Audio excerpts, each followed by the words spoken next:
Midweek racing out at Kenilworth on Wednesday the 7th of July. We've got 8 races for you, and let's start with race number 1. This is the Welcome to Cape Racing Work Riders Maiden Plate over 1,200 metres, and here we're going to go with number 1, Son of Silk. He's been knocking on the door, he's been so consistent, and this does look to be an ideal opportunity for him to shed that maiden tag, so he's going to be a firm first choice. His biggest danger, well, that's probably going to come from the 6, L'Banquier.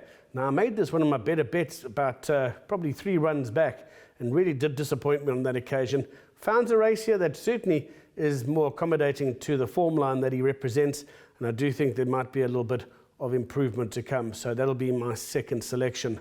For third, I'm going to go with number 2, Travel Master.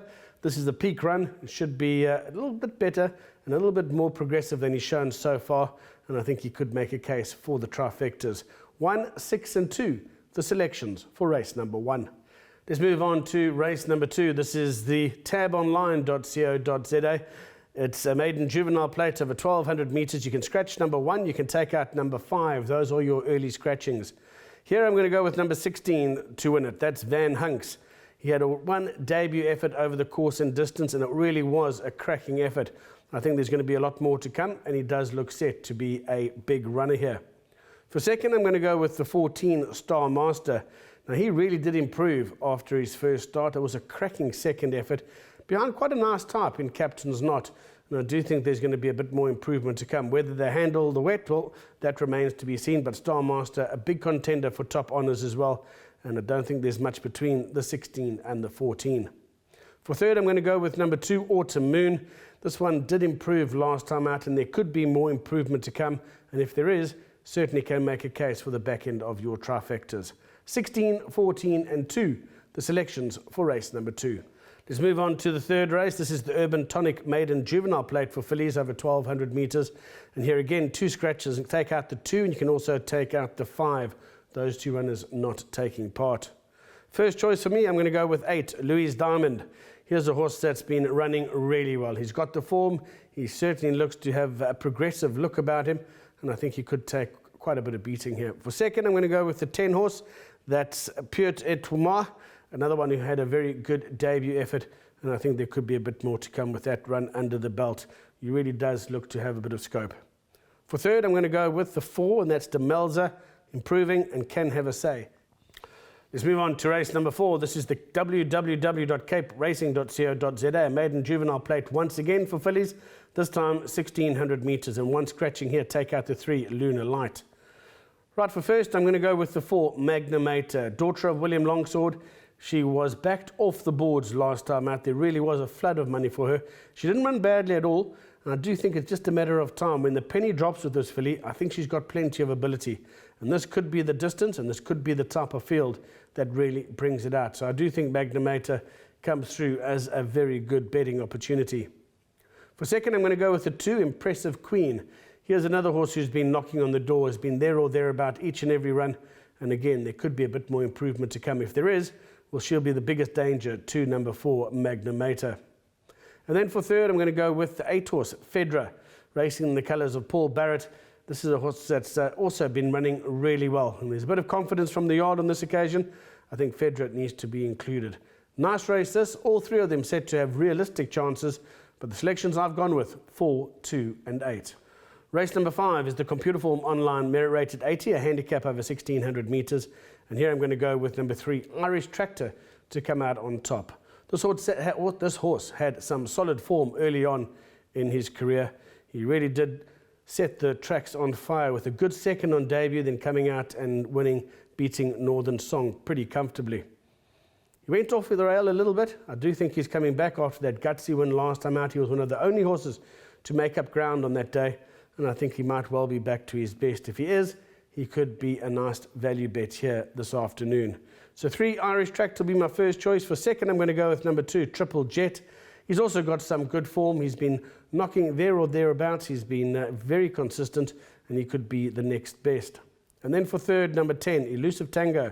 He's got a decent draw. He's a type of horse that if he gets away and they don't manage to peg him back, well, he could be a horse that stays on and represents some value for the exotics as well. 3, 2 and 10, the selections for race number 5. On to race number 6 we go. The Racing Association merit rated 75, a handicap over 1400 metres. You can scratch number 6 in this contest. First choice for me and best bet on the card is Double Charge, number 3. He's really been consistent, and I think he's found the exact right field to make a winning comeback in terms of his racing ability. And I do think Double Charge is a horse that you can really have a little bet with. For second, I'm going to go with number 1, Bay Siye. He's also been knocking on the door. He ran a cracker last time out. He looks to be improving, actually, and there could be a little bit more improvement to come. And then for third, I'm going to go with the 7 horse, Ticket to Ride. Another horse who's really had some useful form as an early 3-year-old. Lost his way a little bit, but he does seem to be coming back to form. And if he does bring his A game here after plummeting down the ratings, he could have a very good each-way chance too. Race number 6 selections, I'm going with 3, 1 and 7. Let's move on to the 7th, the penultimate race on the Wednesday meetings card. This is the World Sports Betting Gallops and Goals, merit rated 78, a handicap for fillies and mares. They're going 1,000 metres, and here again 2 scratchings. Number 3 comes out, and so too does the 4. 3 and 4 not taking part. For first, I'm going to go with number 1, Winter Fury. This is a horse that's been in good form, and I do think still got improvement to come as well. It was a decent run last time out, and I think that'll certainly bring its best to the track once again. For second, I'm going to go with the 6, Chilly Winter. This is a nice, fluent horse over this type of course and distance. Got some solid form, great credentials, and again, Paul Reeves's yard's been in good form, and another one that could really give up a good performance. For third, for the 8, I'm going for the 7th race. I'm going with number 8, Noosa Princess. Another consistent type here, represents some nice value as well, trading at around 11 to 2, 6 to 1. A nice one to put in with your trifectas and your swingers and exactors. 1, 6 and 8, the selections for race number 7. Let's move on to the 8th and final. This is the World Sports Betting. Next meeting is the 17th of July. A maiden plate for fillies and mares.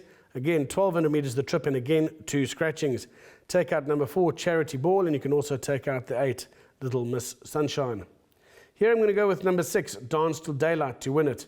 She had a really good debut, and she should have nice improvement to come. But there's a couple of other runners here that could really give her something to think about. Number 7 is Juvenile. This is a horse that's been knocking on the door, has been running really well, has got a bit more experience, and in these wet conditions might just be one that takes to them a little bit better than the horse with only 1 run under the belt. And then for third, I'm going to go with Gelikje Baby. This is another horse who's been knocking on the door from the Reeves yard, and as I said, Paul Reeves's yard's in top form. They've been running places each and every time they send a runner to the track, and I think this could be a nice opportunity for Gelikje Baby to really put up a good performance. 6, 7 and 1, the selections for the 8th and final event out at Kenilworth. Right, let's go through some exotics. Here's the place accumulator that you can consider for the Wednesday meeting.